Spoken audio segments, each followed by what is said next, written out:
Happy Wednesday, everyone. Kevin Rader, former political reporter and lifestyle reporter from WTHR in Indianapolis, is our special guest today on the Greater Lawrence Chamber of Commerce Chamber Chat. Thank you all for joining us. This is our weekly episode. This actually turned it into a thing. So we've decided we're going to keep doing this. We started doing this when COVID hit, and this is our one way to kind of communicate with people. But it's been such a success that this is going to be generally a weekly feature. So without further ado, I would like to introduce our special guest, Kevin Rader, who spent, I believe, 33 years at WTHR and just retired last week. I think this might be your first actual stint being an interviewee since your retirement. So welcome, Kevin. Well, two things. I was there 30 years, not 33, okay. But close. And I did a JMV. JMV contacted me, and so I did a little hit with him. But other than that, this is the first one really on the road. I'm back in my home state of Nebraska, relaxing for a week of vacation before I head back. Yay, Nebraska! Hey. Back to Nebraska. Well, right now I'm from Lexington originally, so I'm at Johnson Lake, actually just outside of Lexington. So, all right, I'm getting a notice that my internet is potentially unstable, and that's largely because, like you, I'm also on vacation. I am coming to everyone live from the Country Boy Brewery in Georgetown, Kentucky. So, if I freeze up, everyone bear with me. Oh no. I think Kevin, have I frozen up? No, you're still there. Okay, all right. You're still there. So we will get right to the meat of things. First, just tell everybody a little bit about yourself before you got to Indianapolis and how you ended up on Indianapolis television. Well, I'm back here in the home haunt of Nebraska. I bring that up because I think it's kind of an interesting story that when I was just a sophomore in high school guidance counselor walked into a class and said, a little neighboring radio station has an opening for a weekend person who will come in Sundays on a daytime radio station, which you sit on in the morning and sign it off when it gets dark. And they wanted somebody to do that. And I went to my counselor's office and then at the end of the day, and I said, I think I might want to do that. And he said, you're the reason I went into that classroom. So that was now 48 years ago. I've been getting a paycheck in this business ever since. So I worked in radio for about 10, 12 years and then made the switch to television. But I made the switch to television, ironically, because I was doing sports play-by-play at the time, and they were going to start doing play-by-play games. And so I went to television to do the play-by-play. But ultimately then switched to news later on. And I went from Kearney, Nebraska, my first TV news stint, and then to Cheyenne, Wyoming for about 8 months, to Green Bay for 5 years. I loved Green Bay. And then moved from Green Bay to Indianapolis in 1990 and spent 30 years there. So, well, we're glad you did. So you were the dean of Indianapolis Political Reporters, and now you're retired. I'm not sure who the longest serving one is now. Eric Berman at WIBC actually has been there longer than me even. Wow. And so, in fact, I kind of feel bad for him because a lot of times the TV people are christened as the dean when really Eric has been around there, as we all know, a long time. And he's still there doing a great job. He does do a great job. So let's kind of get into it. Tell us about the most interesting story you ever covered in your career. Oh boy, let's narrow down 30 years. I have loved so many stories. They're kind of hard to do, but I guess, if you're going to say the most interesting, I would narrow it down to maybe, if you humor me here, maybe to 3. Okay. First of all, four. The bomb in Oklahoma City, which I went to cover. 9/11, which I was there the next morning in New York City, covered that. The death of the passing of Governor Frank O'Bannon. And I would say the fourth would be following the Trump campaign and actually being in the room the night that he won. So, and covering that, Pence and all that was involved in that. So, but I say that, but yet there's so many great local stories. It's just, those are huge stories. And I guess that's probably why I mentioned those. Yeah. Well, you mentioned you started off kind of doing sports on the radio in Nebraska, and then you ventured into TV. So did you want to do the political beat, or is that just kind of where there was an opening and you found yourself? Yeah, that's kind of right. You know how the business works. Yeah. It's a little bit of that. You looked around in the newsroom. I think I realized somewhere along the line, look, Kevin, you're not going to be an anchor here. And the political beat came open, and ironically, nobody wanted it. And I said, you know what? I'll do that. I like that. I'll do that beat. And let me explain a little background on this, because I just think it's a great story. I was just 10 years old in Little Lexington, Nebraska, when 1968, late April 1968, the campaign train of Robert Kennedy came through. And so I went out there to hear him speak. And as the train, when he finished speaking and he thanked everybody, and everybody was kind of backing away because they thought the train was going to start, I jumped on the lip of the back of that train and grabbed the railing with my left hand and stuck my right hand out, and he grabbed it.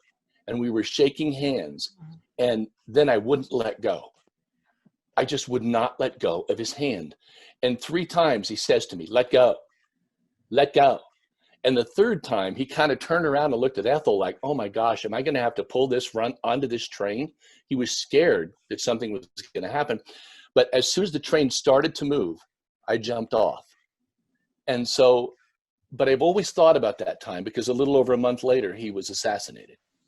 And it left an imprint on me that, I do love this. I love making a difference in people's lives. I love having the opportunity to do it.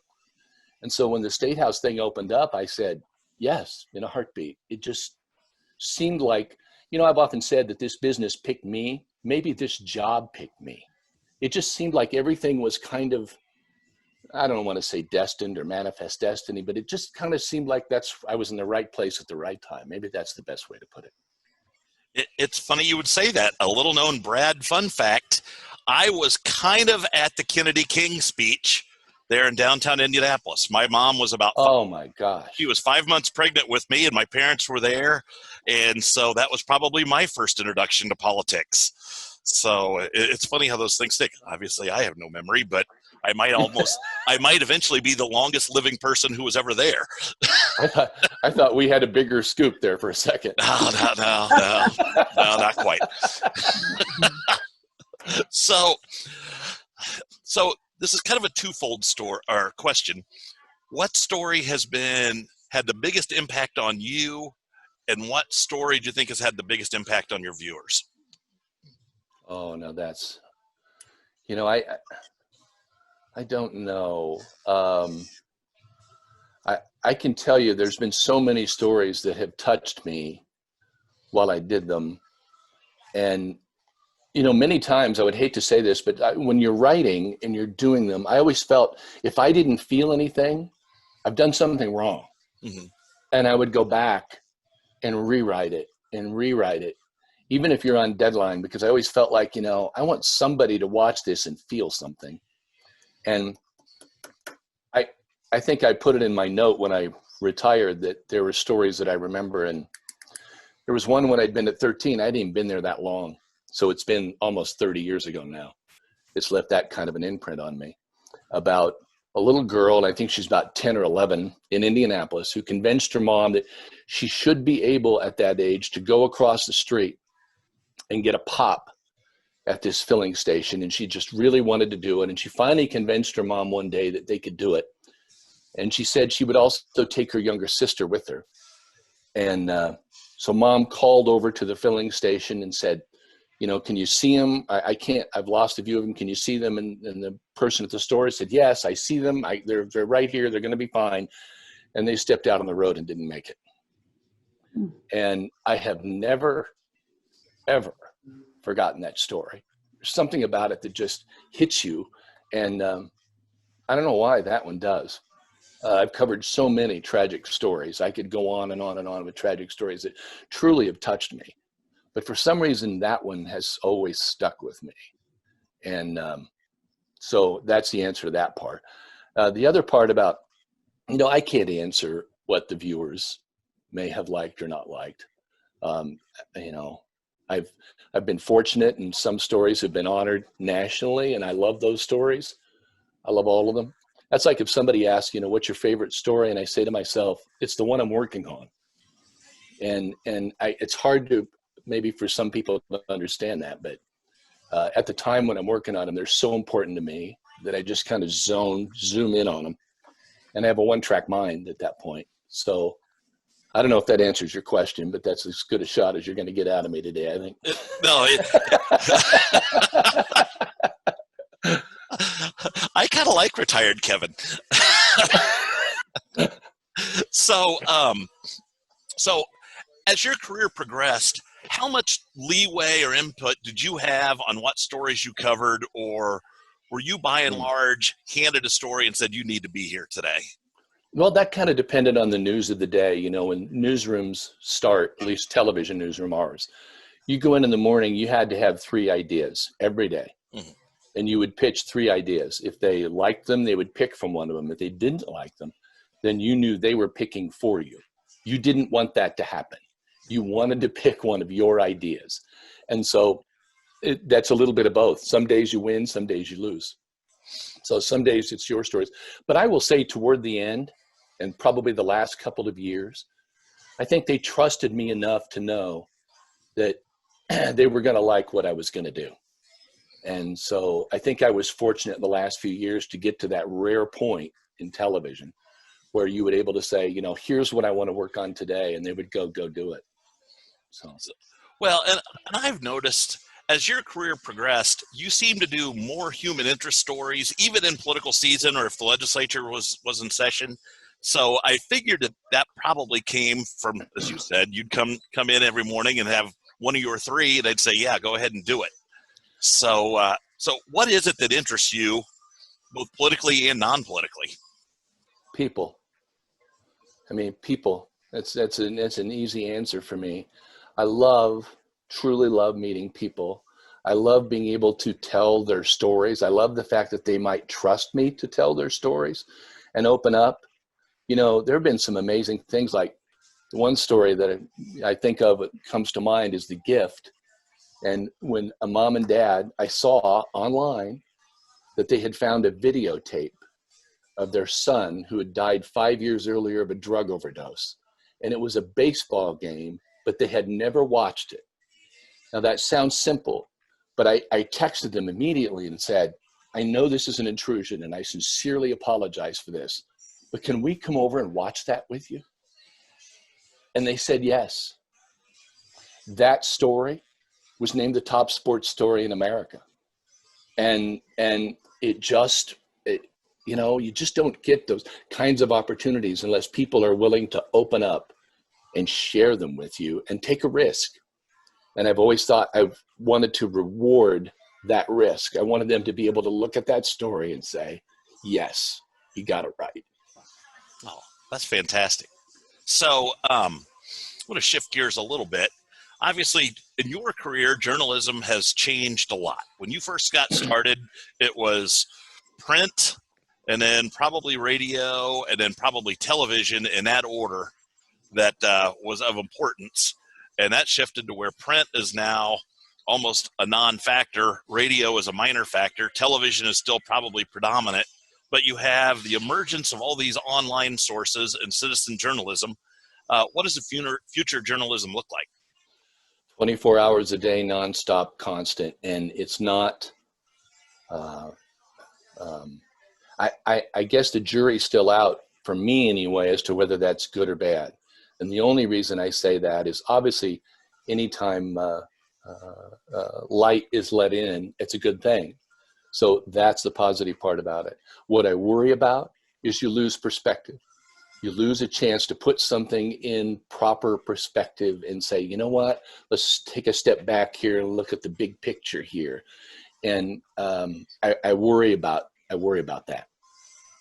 Yeah, well, and I always thought that when the 24-hour news cable station started, that this is fabulous. We're going to get more stories, more in depth on stories, and there's going to be more information discerned. It seems to have gone the other way, where they will harp on one story for days at a time, and I don't. Yeah. What's your feeling on that? Well, it's kind of funny because on vacation now for the first week, I haven't turned the TV on, but it's the first week of retirement or whatever you want to call it. I have literally just taken it but look, it doesn't mean I'm going to do that the rest of my life. Obviously, I'm not going to dig a hole and be an ostrich and put my head in it. So I'll come back out here pretty soon and watch and get caught up on everything that's going on. But I'm sorry, I kind of babbled there for a second. Tell me your question again. I was asking just about the 24-hour news channels. I thought that they would cover more stories and get more in depth on stories, and instead they seem to have gone the other direction. And then I guess I'll follow up to that original question. Is that good for the process? Yeah, I don't know. I guess it's hard because you want to say, well, more news should be, and when I say good news, I don't mean all fluff pieces. I mean, more news should be good. It should be good for us. I do worry about what you constantly see is if you go from one, switch it over to another, and I'm being old here, I'm turning the TV dial. But if you turn to a different station, on the cable networks, I'm surprised they're all covering the same thing, and you don't get any true competition or true choice, really. You're just kind of watching one thing. I really worry about, when I started in this business, it was just NBC, ABC, and CBS. But I felt like they got it right because they always made sure it was right. Mm-hmm. And now, one of the best compliments I've received since I left, I think, and I got this from a lot of people on there, is they said they would constantly watch, but they never knew if I was a Republican or a Democrat. They said I always was right, straight, or libertarian. I was right straight down the middle. And I took that as a compliment because to me, that's the way it's supposed to be. Now, granted, I'm older, I'm a dinosaur, as some say. And that's fine. It's just the way that I started in this business, and I believe that's the way it should be. But I know now a lot of networks turn to just the one side. I'm going to watch this, or I'm just going to watch this. That concerns me. Yeah, at least in the history of the country, I mean, you had newspapers that did that. Just, you got the Rushville Republican, or I'm trying to think of a newspaper named the Democrat, but I know they're out there. And I think people will always tend to go towards whatever is going to confirm their bias, but it seems to be worse now, and I don't know if that's good or bad for the process. I do want to ask you a little bit about just the discourse that you've seen throughout your career. Is it better, worse, the same, and what's caused one or the other?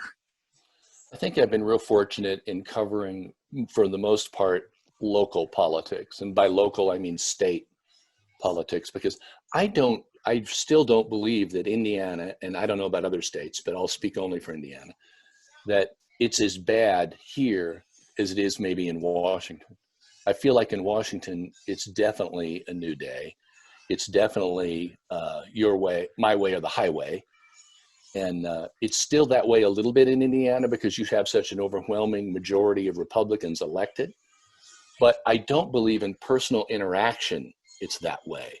I believe Republicans do talk to Democrats here. I believe Democrats do talk to Republicans and independents and or libertarians. And so that, I think, is a positive thing that we should, I hope, be able to build on. We're not Washington. We don't want to be Washington here.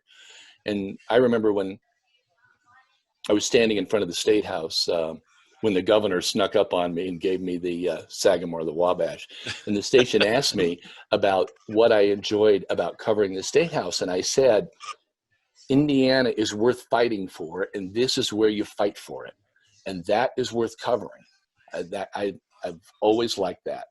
And I do believe, for the most part, all sides treat each other with respect, and I hope we never lose that. So have you had favorites that you've just enjoyed covering? I mean, obviously, you've been through, I can count at least 4 speakers of the House, so it's probably double that number, 3 president pro tem, several governors. Were there any that you just look forward to interviewing because they were either good for a quote or you enjoyed them as a person? Or on the flip side, I won't make you out yourself on the ones you didn't enjoy, but who did you enjoy covering the most? You know, I'm going to narrow in a little bit on governors. I loved covering each of them for a different reason. I mean, I liked Evan Bayh. He was the first one that was there when I got there. And he was so different. He was young. He was vibrant. You really thought, oh, this guy's going places, and he's got the lineage. It was all new to me then, and those were the things that stood out to me about Evan Bayh, and the fact that he had reinvigorated the Democrat Party. But Frank O'Bannon was, I have to admit, one of my favorites because of that glisten in his eye. And if you didn't see it, you may not be able to understand where I'm coming from with that. But I remember one story he told me, and this was in his hometown, and we were standing near a park, and he said, the first political speech I ever heard was in this park. And I said, oh, wow. And he said, yeah, how did he put it? He said he was standing with his mother or something like that, and he said, when will all this speech making be over? And she said, your dad will be done soon. And he'd get that flicker in his eye. And you know, I just truly enjoyed him. I loved Joe Kernan. I thought Joe Kernan was a man beyond compare. I think he's an American hero. I think he's a Hoosier hero. And it hurts me a lot to see maybe what's going on there now. Mitch Daniels, I truly enjoyed covering Mitch Daniels because he was invigorating. It was a time where you felt like Indiana was just kind of, we'd slowed and all of a sudden the pace was going to quicken. I remember he told us, he said, buckle up. Boy, did we buckle up during that time. And I really, truly enjoyed that because every time there was a news conference or something, you never knew what idea was going to come out of this guy. And I truly enjoyed him. I really thought he was presidential timber and was disappointed that didn't happen, or at least that he didn't try to make that happen. So, you know, that. And then, of course, there was Governor Mike Pence after that, who always seemed to me to have one eye on what was coming ahead anyway. So it didn't surprise me when all that unfolded for him. I will say the current governor, who, by the way, is the only one now, has given me a Sagamore of the Wabash. So that moves him right up at the top of the list. But I will say he has totally surprised me. And let me be fair. I have said this to him straight up. I thought he hadn't been elected to public office. He was trying for Senate, and all of a sudden he jumped over to governor. I thought, oh, what is this? And yet I think I've found someone here who I've enjoyed at the very end now, covering and watching, because I've noticed that he has been strong, determined, and not afraid to buck his own party, which is, to me, a man of real integrity, and I appreciate that. So it's funny. I thought the same thing about Eric Holcomb, that it's like, here's a man who's knows how to run campaigns, but not necessarily his own campaign. And talk about cashing a lottery ticket. Yeah, he was running third in the race for U.S. Senate. And next thing you know, he's lieutenant governor and governor. And I got to give him credit. That man loves Indiana. And I'll give a shameless plug. For those of you who are wanting to attend the Greater Lawrence Chamber's annual membership meeting on October 1st, Governor Holcomb is going to be our speaker. So be sure to get your tickets and your table in soon. So typically at the end, I open this up to questions. So is there any of our folks that are here now that have a question for Kevin Rader? He's a wealth of knowledge. And my guess is he's going to want to stay retired after this. So this might be our last opportunity to ask him questions. So is that Russ Dodge? Are you wanting to ask a question? Yes. Go right ahead, Russ. All right. Well, being a longtime media guy, I've watched the change of ownership to Tegna. And for those that are uninitiated, that's the division that got spun off from Gannett. Did the change in ownership there come into play in your decision to retire? You know, Russ, I was very concerned in many ways that some people might think that was the case, but no. I just, I mean, to be blunt, I'm 63 years old. It's almost 50 years in the business. I'd always hoped that I'd get to 50 years, but as I've said to several people in a one-on-one and also in public, sometimes there's just a voice that tells you, you know what, it's time. And I'd start to hear that voice for a while. And I will tell you, what I didn't want to do is have people watch and say, boy, that Kevin Rader used to be good. I didn't want that. And so, you know, I hope I left at the right time. Yeah, now I've worked with Tegna for some of my marketing work in other cities around the country, and for the most part, I've found that the markets I've worked with them in have been pretty good, but it's as strong as the person that's at the top that is running that particular local organization. So hopefully that bears well for those of your former coworkers that are still there. Yeah, and you know, I was young once, you know, like I said, I started in this when I was 15. So when I'd see some of the young people come in, I would think, you know what, it is their turn. And I remember one young lady coming into our station, and she said, yeah, Mr. Rader, I've known you a long time. I was in choir with your daughter. And I thought, okay, it's time.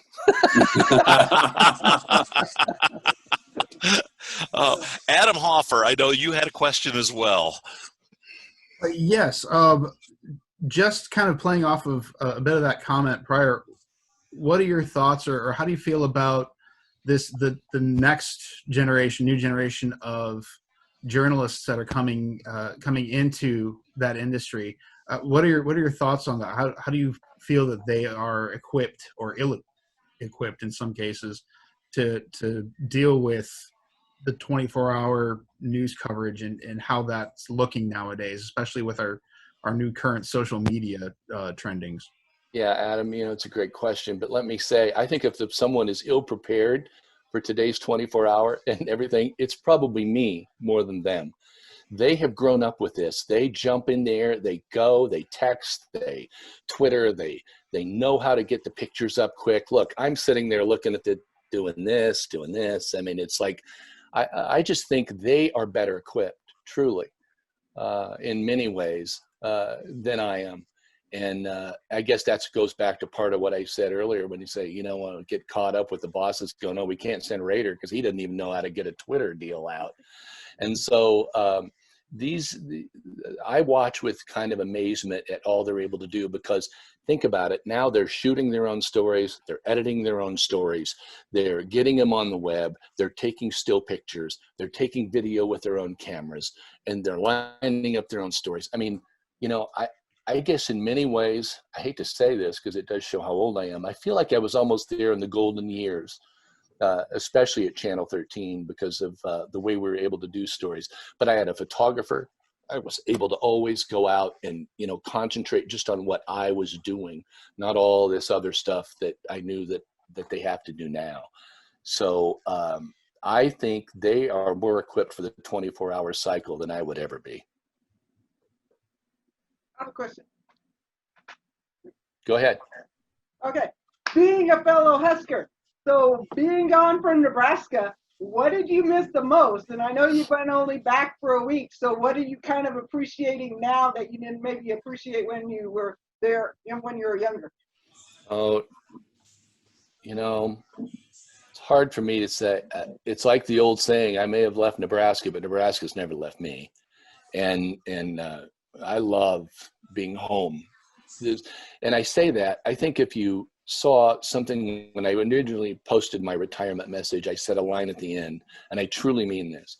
I was born a Husker, I'll die a Hoosier, and I'm very happy with both of those. I'll continue to live in Indiana, but I love coming home. I have lifelong friends here, and I don't know how to explain the feeling you get when you come home, but it never leaves you.